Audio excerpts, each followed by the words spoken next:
सभी विद्यार्थियों को मेरा प्यार भरा नमस्कार। आप सभी का दिल्ली पब्लिक स्कूल शीर्षा की संस्कृत की ऑनलाइन कक्षा में स्वागत है, अभिनंदन है। आशा है कि आप सब स्वस्थ होंगे।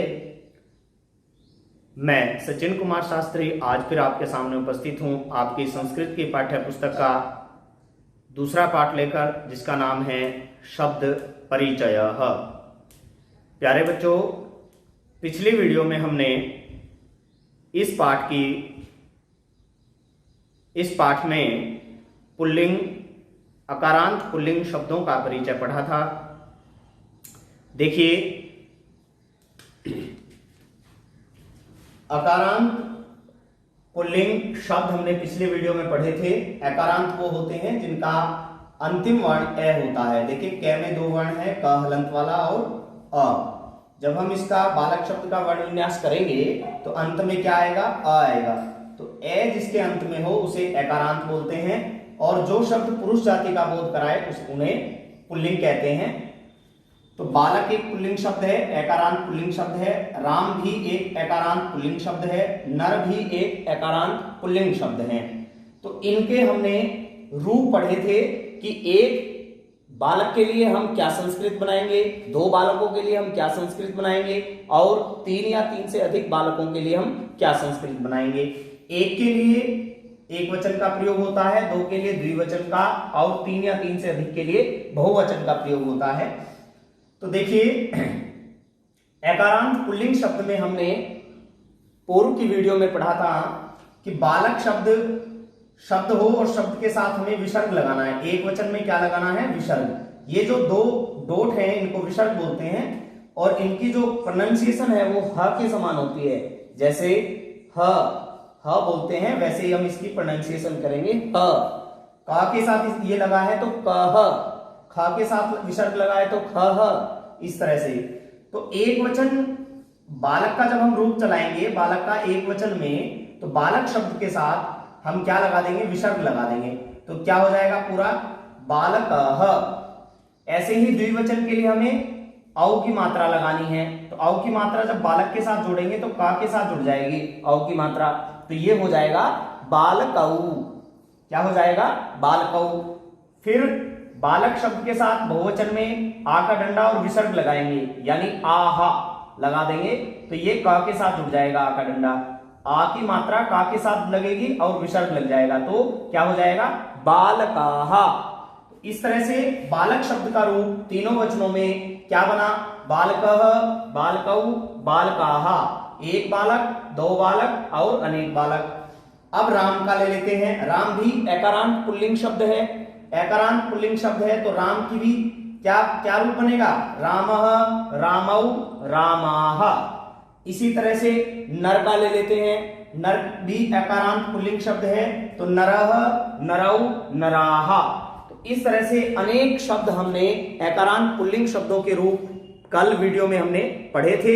आज हम पढ़ेंगे आकारांत स्त्रीलिंग शब्द। देखिए, आकारांत स्त्रीलिंग शब्द क्या होते हैं। जिस प्रकार शब्द के अंत में ए होता है, शब्द का अंतिम वर्ण ए हो उसे अकारांत कहते हैं, उसी प्रकार शब्द के अंत में आ हो तो उसे आकारांत कहेंगे। क्या कहेंगे? आकारांत। जैसे एक शब्द है जैसे लता। अब इसका वर्ण विच्छेद यदि हम करें तो ल, अ, त और आ, तो अंतिम वर्ण क्या है इसका? आ। तो इसलिए इसको हम क्या कहेंगे? आकारांत। आकारांत। ये आ की जो ध्वनि है वो जब आप शब्द बोलते हो, जब उसका उच्चारण करते हो, तो उसके अंत में भी आपको ये आ की ध्वनि suनाई देगी। जैसे लता, आ की ध्वनि अंत में आ रही है। ऐसे ही बहुत सारे स्त्रीलिंग शब्द होते हैं, जैसे मति। इसके अंत में किसकी साउंड आ रही है? ई की साउंड आ रही है, तो ये इसका अंतिम वर्ण क्या है? ई। तो इसलिए इसको हम क्या बोलेंगे? ईकारांत। जिसके अंत में जैसे वधु, इसके अंत में किसकी साउंड आ रही है? ऊ की आ रही है, दीर्घ ऊ की, इसको हम बोलेंगे ऊकारांत। उकार हो जिसके अंत में उ है, अंत में यहाँ ई है, यहाँ अंत में क्या है, आ है। तो स्त्रीलिंग जो है, अनेक शब्द होते हैं स्त्रीलिंग में, परंतु इस चैप्टर में अब हम आकारांत स्त्रीलिंग शब्द पढ़ेंगे।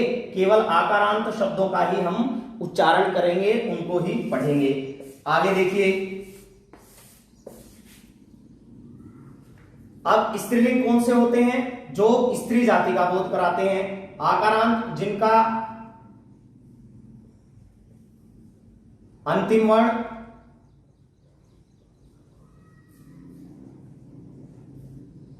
आ हो, स्त्रीलिंग जो स्त्री जाति का बोध कराएं, फीमेल होने का जो बोध कराएं,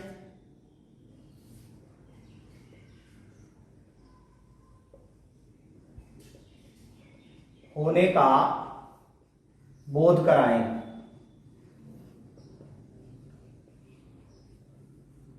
अब ऐसे शब्द पढ़ेंगे जिनके अंत में आ हो और जो स्त्री जाति के होने का बोध कराते हैं, जो स्त्रीलिंग होते हैं। जैसे बालिका, वहां हमने क्या पढ़ा था, बालक, यहां हम पढ़ेंगे बालिका।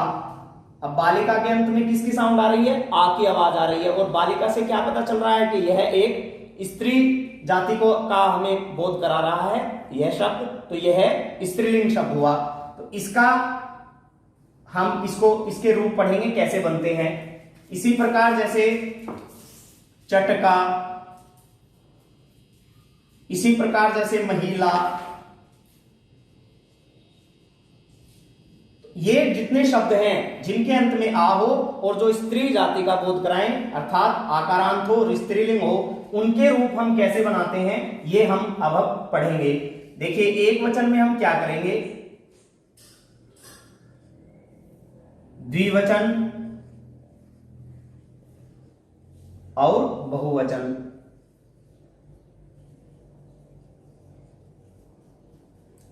एक वचन के लिए बालिका की संस्कृत बनाते समय हम क्या करेंगे, देखिए जैसे हमने बालक की बनाई थी, बालक में हमने क्या किया था, विसर्ग लगाया था, लेकिन वो एकारांत पुल्लिंग शब्द था, ये स्त्रीलिंग शब्द है और आकारांत है।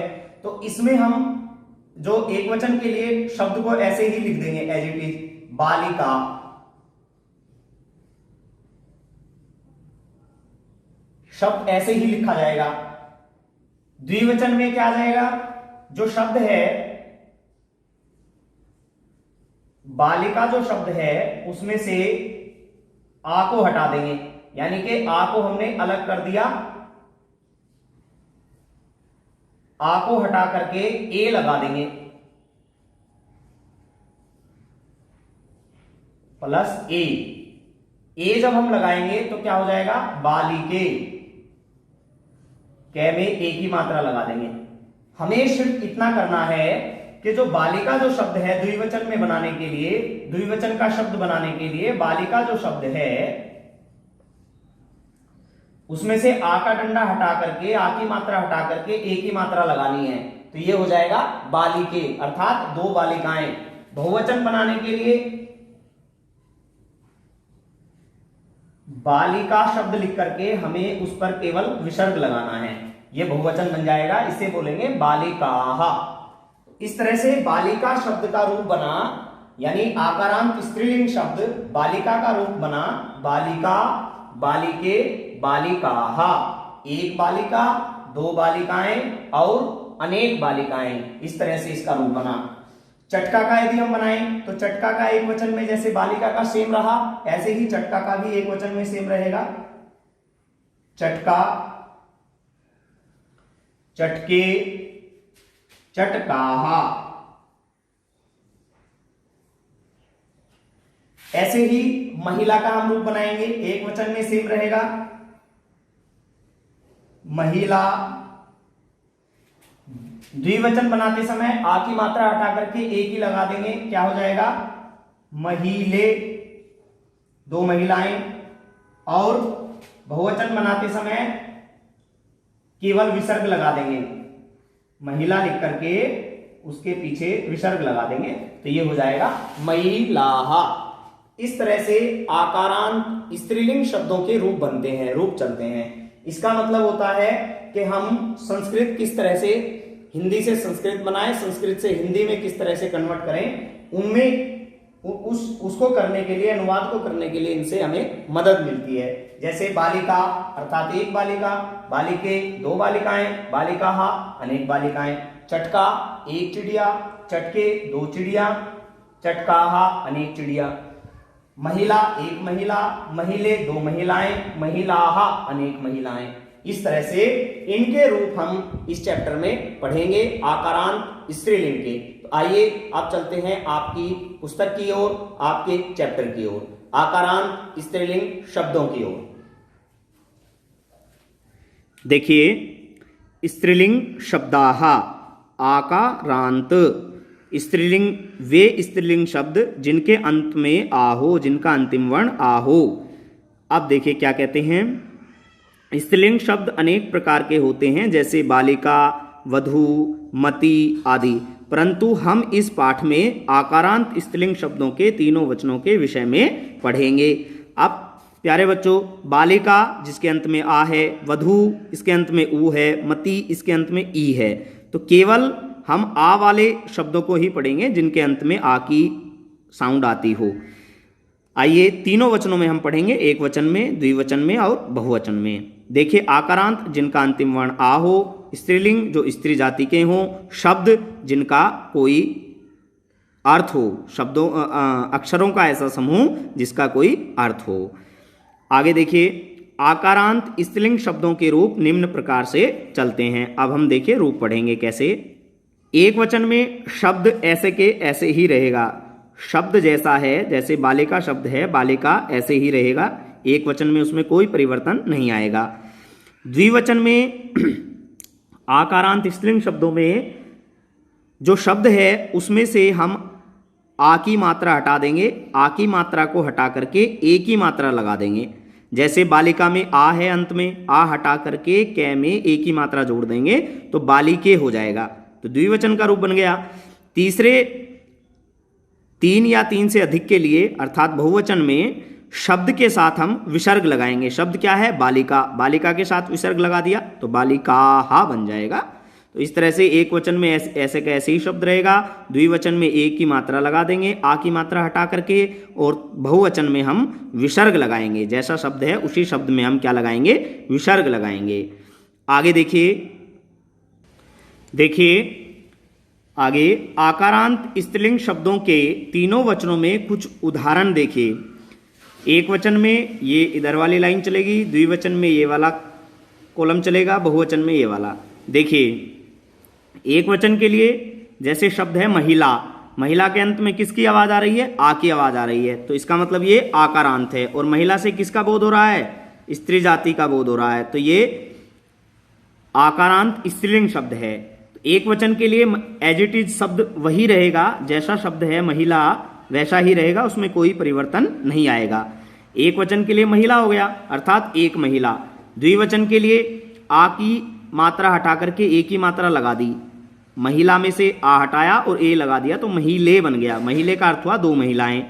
बहुवचन में आ की मात्रा हमने बहुवचन में कोई परिवर्तन ना करते हुए केवल शब्द के अंत में विसर्ग लगाना है। महिला शब्द के अंत में विसर्ग लगा दिया, महिलाहा अर्थात अनेक महिलाएं। इसी तरह से महिला का क्या रूप बन गया? महिला, महिले, महिलाहा अर्थात महिला का अर्थ हुआ एक महिला, महिले का अर्थ हुआ दो महिलाएं, और महिलाहा इसका अर्थ हुआ अनेक महिलाएं। आगे देखिए अब अध्यापिका पर आ जाइए। अध्यापिका भी आकारांत स्त्रीलिंग शब्द है क्योंकि इसके अंत में भी आ की ध्वनि आ रही है, आ की साउंड है, तो अध्यापिका। तो एक वचन के लिए अध्यापिका अर्थात एक अध्यापिका, द्विवचन के लिए अध्यापिके अर्थात दो अध्यापिकाएं, बहुवचन के लिए अध्यापिकाः अनेक अध्यापिकाएं। तो क्या रूप बना? अध्यापिका, अध्यापिके, अध्यापिकाः। अध्यापिका एक अध्यापिका, अध्यापिके दो अध्यापिकाएं, अध्यापिकाः अनेक अध्यापिकाएं।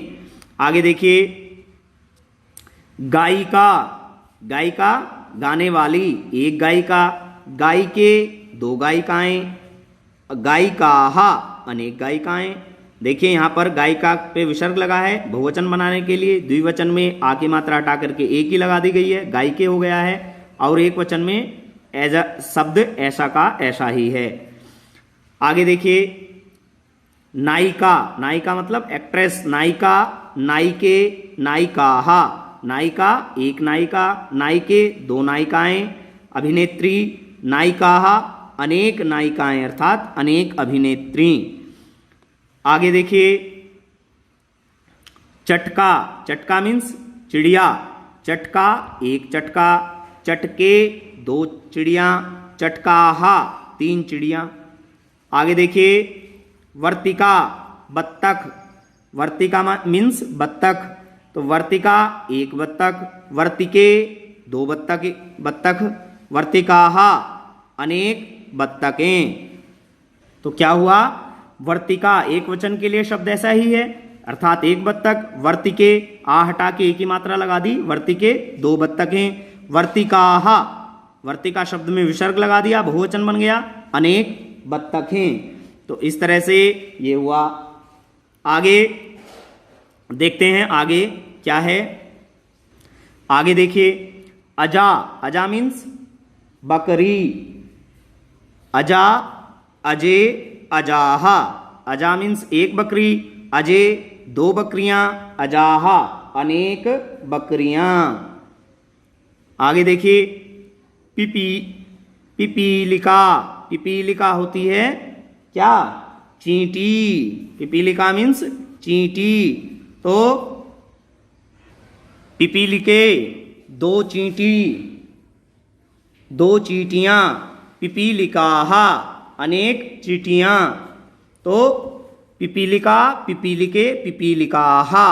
इस तरह से ये शब्द रूप जो हैं आपको जो रूप दिखाए गए हैं शब्दों के, ये एक वचन के लिए द्विवचन में क्या परिवर्तन आया है, बहुवचन में क्या परिवर्तन आया है, एक वचन में कैसा शब्द है, तो ये आपको दिखाया गया है। ये आपको याद रखना है, कहीं आकारांत स्त्रीलिंग शब्द सेम ऐसा ही लिखा हो, उसमें कोई परिवर्तन ना हो, जैसे पिपीलिका, जैसे अजा लिखा है, अजा का अर्थ हुआ एक बकरी, जैसे अजय लिखा आ गया तो दो बकरियां, अजाहा लिखा आ गया तो अनेक बकरियां। मतलब अगर विसर्ग लगा है शब्द के साथ तो बहुवचन में प्रयोग होगा, ए लगी है एक ही मात्रा तो द्विवचन में दो के लिए, और अगर शब्द ऐसा का ऐसा ही है तो एक के लिए हम उसको प्रयोग करेंगे। इस तरह से आगे देखिए अन्य आकारांत स्त्रीलिंग शब्दों के कुछ और उदाहरण देखिए, कुछ और उदाहरण दिए हुए हैं आपकी पुस्तक में, देखेंगे। कन्या, कन्या तो कैसे रूप चलेगा इसका, एक के लिए तो एक कन्या होगी, कन्या का मतलब हुआ एक लड़की, कन्या, कन्ये, कन्याहा यानी एक लड़की, कन्या का अर्थ हुआ एक लड़की, कन्ये का अर्थ हुआ दो लड़कियां, कन्याहा अनेक लड़कियां। ऐसे ही छात्रा, छात्रा का अर्थ एक स्टूडेंट एक छात्रा, तो छात्रे दो छात्राएं, छात्राहा अनेक छात्राएं, इस तरह से छात्रा का रूप चल जाएगा।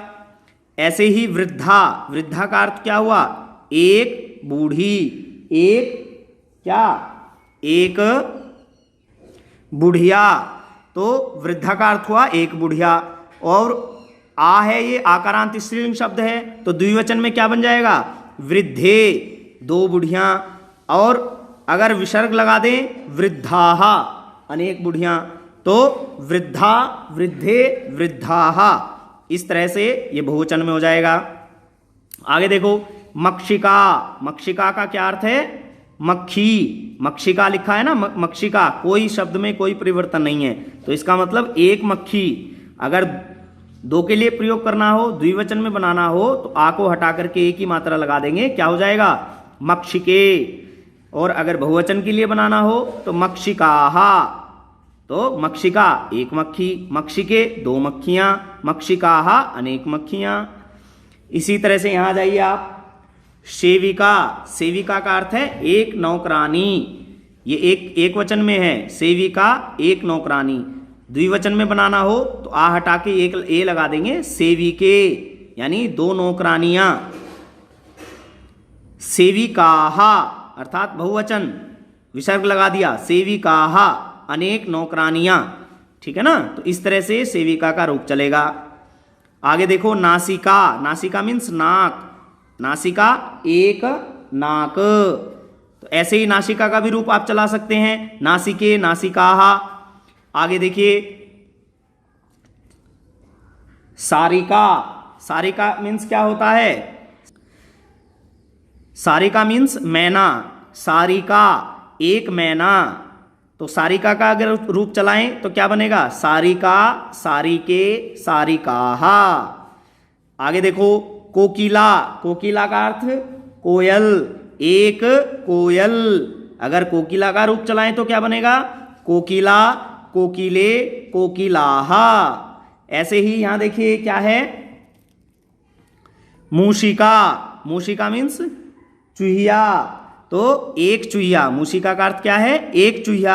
अगर इसका रूप चलाएं तीनों वचनों में, अब तो ये एक वचन है, तीनों वचनों में चलाएं तो क्या हो जाएगा, मूसिके मूसिकाः, इस तरह से हो जाएगा, मूसिका मूसिके मूसिकाः।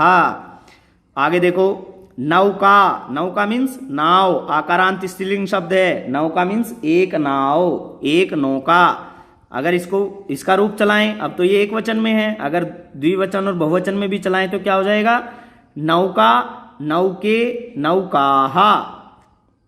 ऐसे ही वाटिका, वाटिका मीन्स वाटिका एक बगीचा, तो वाटिका वाटिके वाटिकाः, यहां एक वचन में दिया हुआ है, वाटिका का अर्थ है एक वाटिका।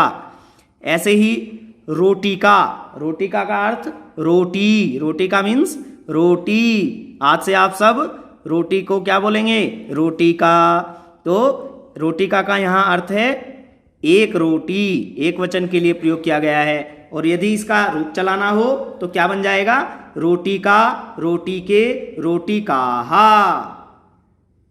तो प्यारे बच्चों, आप सभी इन शब्दों को अपनी रफ नोटबुक में लिखकर देखेंगे और इनका उच्चारण करेंगे, कम से कम 3 बार इनको पढ़कर देखेंगे, आप इनकी रीडिंग करेंगे। आपने समझा, आपका बहुत बहुत धन्यवाद।